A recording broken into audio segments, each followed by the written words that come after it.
તાલુકાનું વડાવલ ગામ આજે આસ્થા અને ઇતિહાસનું અનોખું કેન્દ્ર બન્યું છે।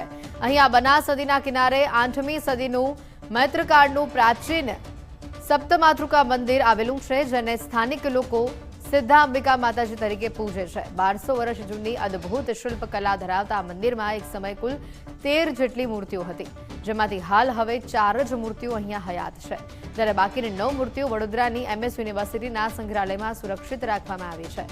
પથ્થરો પરનું ઝીણવટભર્યું નકશીકામ આજે પણ પ્રવાસીઓને અહીંયા આશ્ચર્યચકિત કરી મૂકે છે। શ્રદ્ધાના આ કેન્દ્ર પર ભક્તો માટે અવિરત અન્નક્ષેત્ર ચાલે છે અને પરિસરની અંદર પૌરાણિક ગુફા તેમજ સંતોની સમાધિઓ આવેલી છે। આ ઐતિહાસિક સ્થાપત્યના મહત્વને સમજીને હવે ગુજરાત સરકાર દ્વારા આ સ્થળને એક મોટા પ્રવાસન ધામ તરીકે વિકાસવાની તૈયારીઓ શરૂ કરી દેવામાં આવી છે। આ મંદિર બહુ જૂનું પૌરાણિક મંદિર છે અને આ મંદિરે જે પણ કોઈ લોકો માનતા માને છે, ગરબા માને છે, પ્રસાદી કોઈ બી માને, એમનું કોમ પણ થાય છે, સફળ કોમ થાય છે।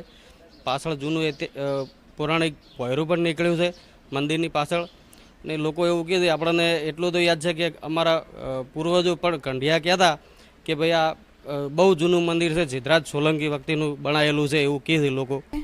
હું અહીંયા રોજ દર્શન કરવા માટે આવું છું। સિદ્ધ અંબિકા માના દર્શન કરવા બધાને આવવું જોઈએ અને અહીંયા આવીને બહુ જ શાંતિ મળે છે અને જે પણ કાંઈ માનતા માનું છું એ કામ પૂરું થઈ જાય છે અને ઘણા બધા લોકો ગરબા માનીને પણ માનતા પૂરી કરે છે। અહીંયા આવવાથી બહુ જ એમ શાંતિ મળે છે।